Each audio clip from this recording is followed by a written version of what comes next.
Hi, John Marshall, the drill master.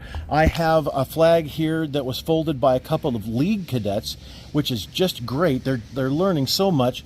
But when we fold the flag, we want to make sure that we half the red stripe and then bring the bottom edge to the top row of stars with this flat piece here. Well, my league cadets here, not strong enough to keep tension on the flag.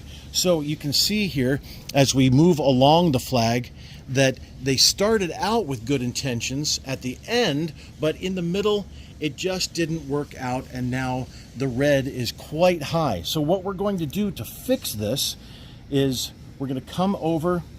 I'm going to tuck the red away. As I fold, I'm going to tuck the red away.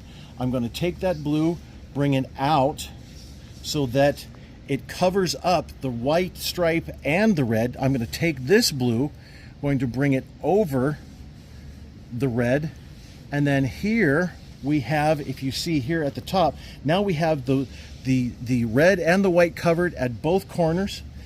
Then I bring the top in at an angle, not straight, but at a slight angle, and then pull a little harder. Thanks for keeping the tension, that's great. And now we're going to come over, and then when we finish folding the flag, we have a much better